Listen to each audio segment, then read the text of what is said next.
Hey, welcome back, and what a delight to have back with us today, and an honor. Herb London, he's the president of London Center for Public Policy and the co-author of a very interesting book. We've talked about it before, the Encyclopedia of Militant Islam, and you may want to check it out. By the way, he does have a website. There's a picture of the book on the screen. And you may want to check out his website, londoncenter.org. And let me encourage you to take a look at that. Dr. London, good to have you back. How you doing, my friend? Well, pleasure to be with you. Thank you very much. Yeah. Well, listen, I don't know where we go with the Clinton scandals these days, but I will say this. It appears within the last week or so that the Clinton email scandal has taken on a very serious tone nationally. Would you agree? Well, I think it's true that there have been so many revelations that people are obliged to take it seriously. However, it's not given the kind of attention that the media should give it, in large part because, as the New York Times has recently pointed out, since they regard Donald Trump as a menace to the future of America, the campaign is now designed to undermine Donald Trump. And the New York Times has said so quite overtly. Now, this is the first time in my experience that a journalistic organ like the New York Times has said, we're not going to be dispassionate about our observation of the presidential candidates. We are going to go out there and root for and obviously work for one candidate as opposed to another. Wow. In the meantime, she tried to pin this whole email thing on former Secretary of State Colin Powell, and he really refuted that. Your thoughts? Well, Powell made it perfectly obvious that, number one, she was engaged in using her personal computer a year before he even made this kind of observation about what he was doing.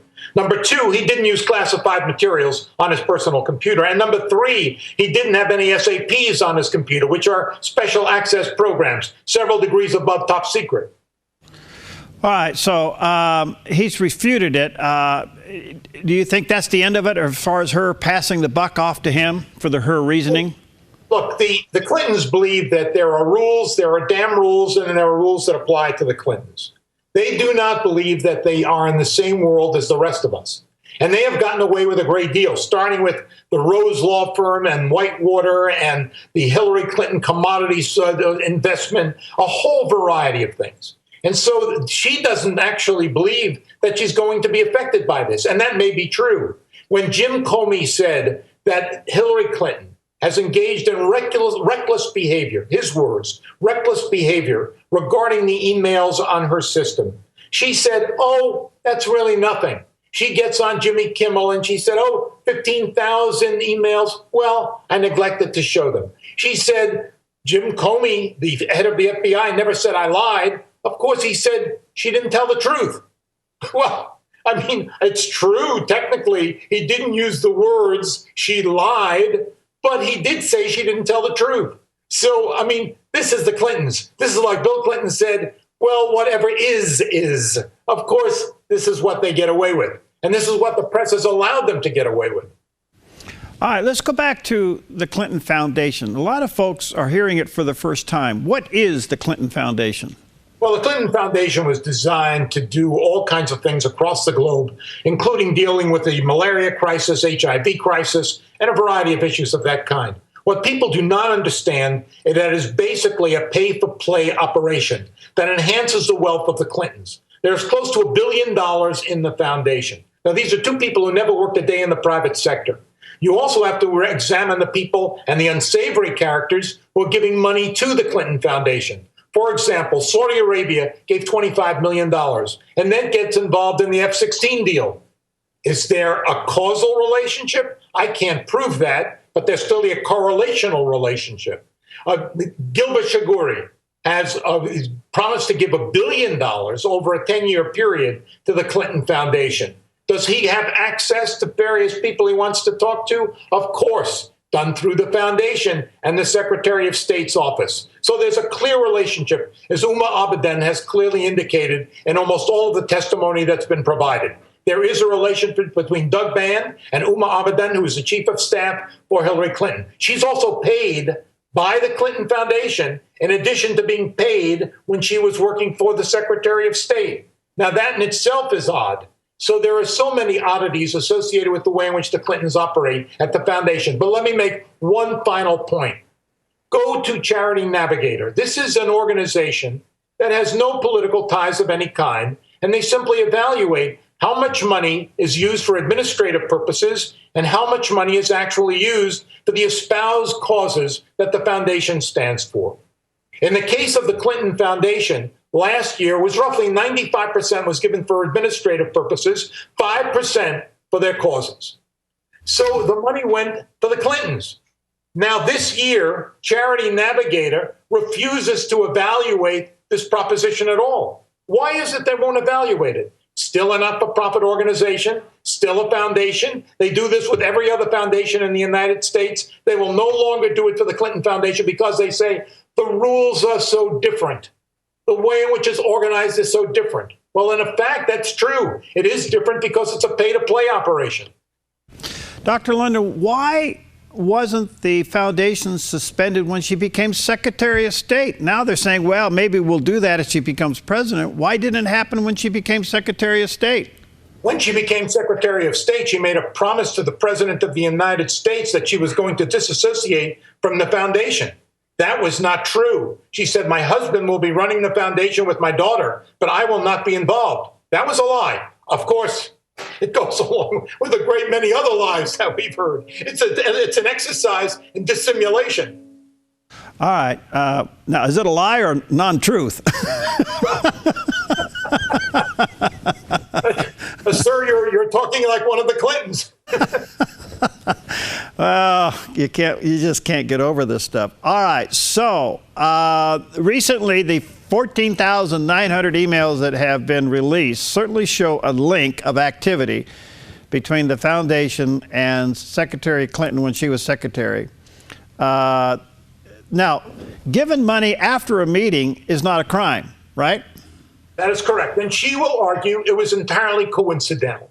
But as I indicated, I can't prove, nor can Jim Comey, or for that matter, anyone else, that there's a causal relationship. But it does seem very odd that in more than half of the cases where Hillary Clinton did see someone, that person also contributed to the Clinton Foundation. And it's also true that in more than half of these cases, these people benefited in one way or another, either by getting mining rights or getting some sort of air deal or getting some sort of arrangement that was consummated by the State Department. So again, it's a curious examination. She will say there was no ties between the two. But if you look at this matter and you're completely objective in the analysis, you'd have to say there's something very odd going on here. All right, so some benefited, some don't. It would seem to me that those who didn't, who thought they may benefit, got shook down, and those who did benefit from it got what they wanted. Exactly. In most instances, people got exactly what they wanted. And you look at some people like Gilbert Chagoury, and you look at this Giastra, the fellow from Canada who got mining rights, and you look at half of the uranium that is now produced in the United States is owned by the Russians, largely because of a deal that came through Hillary Clinton's office. I mean, this is kind of frightening. This is a little like the Leninist theme that they'll sell us the rope that will be used to hang us. This is very, very frightening business. So in one sense, it's almost laughable to consider the way in which the Clintons operate. But on the other hand, it's also very dangerous for the national security of the United States. What does it say to you, Dr. London, of the temperament of America and Americans that we would put these racketeers into the White House? Well, you raise a very interesting question. To some degree, I think Americans are shock-proof. There are so many things that have happened in recent years that people kind of scratch their heads and they don't pay much attention. There's also been, in my judgment, a kind of dumbing down in the educational institutions so people don't recognize these threats to national security. And it's also true that the United States has gone through a very fundamental change in the last 8 years since Obama has engaged in what I would describe as international retreat, a desire to withdraw from the fundamental foreign policy issues, which in a way has made Americans less interested in foreign policy generally. Wow. All right, let me take a break here, Dr. London. We'll be right back, and we're having Dr. London, Herb London with us today. He's president of the London Center for Public Policy and co-author of a very interesting book entitled The Encyclopedia of Militant Islam. Boy, it's a must-read. And you can go to his website, londoncenter.org is his website, londoncenter.org, and then look for the book at Amazon and Barnes & Noble. We'll be right back.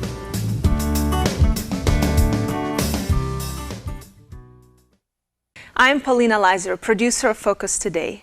Thank you for watching this video, and make sure to check our other videos at theDove.us.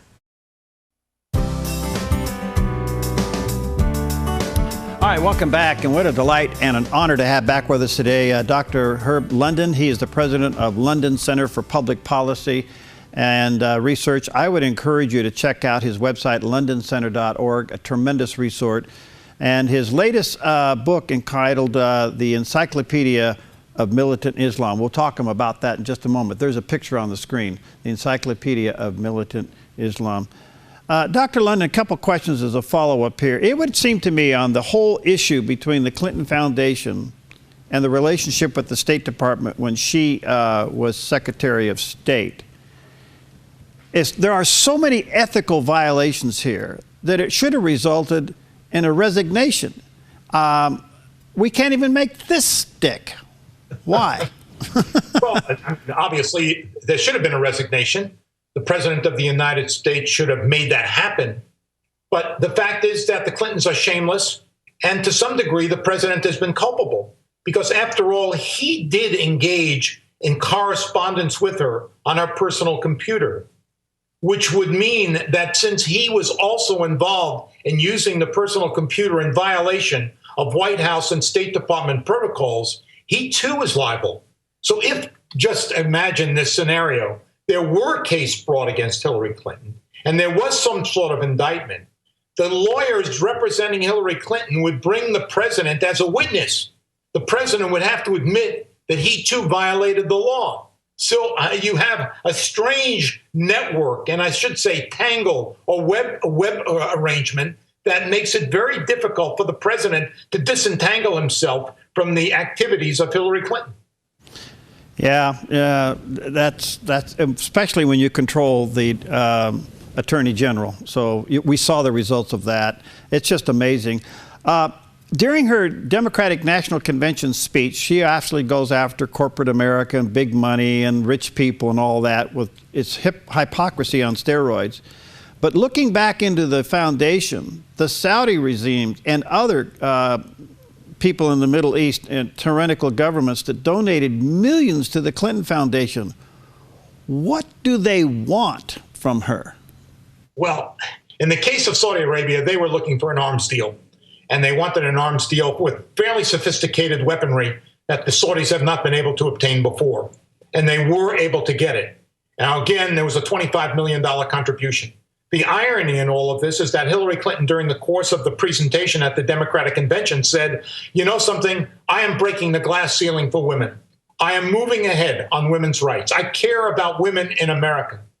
And then takes money from Saudi Arabia, where women are half of a man in a court of law. Women are not permitted out of the house unless they have permission of their husbands. Women are not allowed to go outside unless they're covered from head to toe. And then she says, I'm interested in women's rights. Oh, really?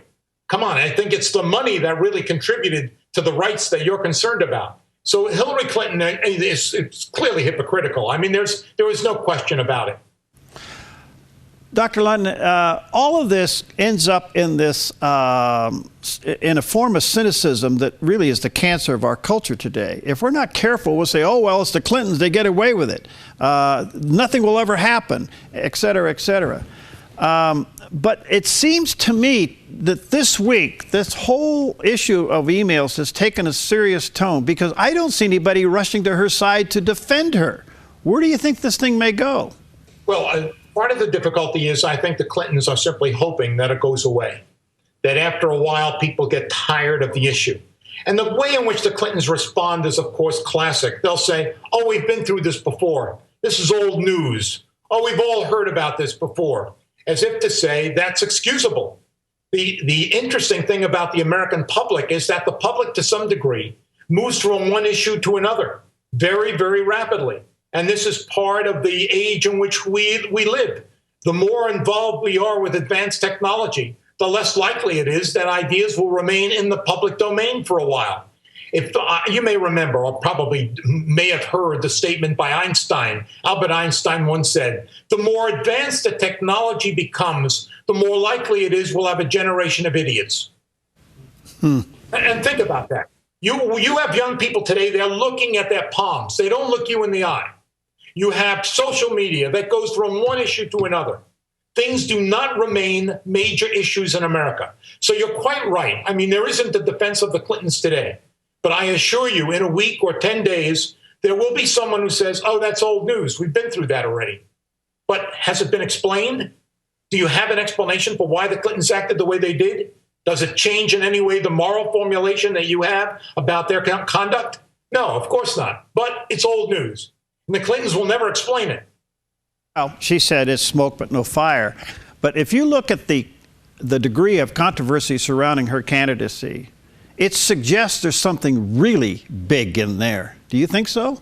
Oh, I think there's something very, very big in there. And maybe these revelations that supposedly come out in September, October, the great October surprise, maybe it occurs in the second debate when, in fact, there will have to be an attempt on the part of Donald Trump to ask some questions about the way in which Hillary Clinton has conducted her affairs. There may be something that comes out about Vincent Foster. There may be something that comes out about the relationship between Bill Clinton and Hillary Clinton and the bimbo eruptions. There are lots of things that could emerge. But there is no question that these are people who are flawed, basically flawed, without a moral core. And that, I think, is something that is very different from the way in which we've experienced presidential candidates in the past. Look, Donald Trump has his problems, and Donald Trump is in some ways maladroit as a politician. But there is no question that there are at least some convictions in this man. You don't find that in the case of the Clintons. Isn't it strange that WikiLeaks seems to have more pertinent information than the FBI? Well, I think the FBI has the information. The question is, will the FBI release it? I mean, if the FBI were to release everything and to say, you know, we've got the goods on these people, and we've got to, as a result of the way in which the bureaucracy is established, bring this matter to the attention of the Attorney General, you and I know what would happen at that point. It would be buried. So even when the FBI, and there are FBI, people of genuine integrity in the FBI who have said, we've got to make this case public. But the difficulty is that when you make it public, it goes through the Justice Department. And when it's in the Justice Department, it is dead. Loretta Lynn is obviously in the control of the White House, and the White House is going to do everything it can to promote Hillary Clinton. So in some ways, Comey did us a favor because at least now it can still be talked about publicly. If it all became evidence of a case, it'd all be shut down. I think there is something to be said for that. I think that Comey did understand that. And since he will testify, as he indicated very recently before the Judiciary Committee, there will be further testimony and a lot of questions asked. And you may remember when Dowdy asked some very interesting questions and just wanted one-word answers. Were there classified materials on her email system, even though she said there weren't? Yes. Were there SAP statements that were 7 of the 110 classified documents on a personal server? Yes. He went on and on this way. And again, that kind of testimony is devastating, really devastating to the Clinton position. That's why I said Comey didn't use the word she lied, because he wasn't going to reveal what happened in the testimony that she gave, but he did make it clear she didn't tell the truth. All right. What do you think the Assange October surprise is? I think he's got a lot of material on her email server, and a lot of it deals with the pay-to-play arrangements. I mean, it's outrageous that Assange is determining American foreign policy. I find that very, very upsetting. On the other hand, it's also true that these revelations may have an effect on the campaign and the ultimate result. Hillary Clinton as president of the United States will mean that everything in the United States is now for sale. And you could put a for sale sign right on the border of the United States. It would be outrageous. And to me, very upsetting. I love this country. I no longer recognize it and would certainly not recognize it with a Hillary Clinton as president. In fact, I didn't recognize it with Obama as president. A lot of people are disgusted with both, and they're going third party. But overall, doesn't third party hurt Hillary and not Trump? I think it hurts them. Again, it's very difficult to say. The Libertarian Party is more likely to hurt the Republicans than the Democratic Party. Jill Stein and the Greens is more likely to hurt the Democratic Party than the Republican Party. Well, this is all fascinating. I like you, Dr. London, I think there is something really big in all of this is yet to be discovered, and we'll just have to see what happens, especially whatever the October surprise may be. In the meantime, I will say one thing about Donald Trump. He's been very selective now in his speeches. He's back on teleprompter. He's gone after national security. It has boosted his numbers back into a favorable position. And I think he's bringing to light that there's a problem with radical terrorism. In your book, the Encyclopedia of Militant Islam, what do you want the reader to get?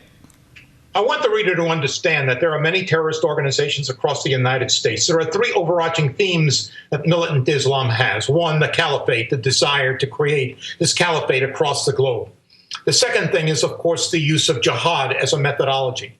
And the third is a way of life, and that's Sharia, which is more than law. Law is incorporated into Sharia, but it's more than law. It's a way of conducting yourself. Those are the three basic principles behind militant Islam.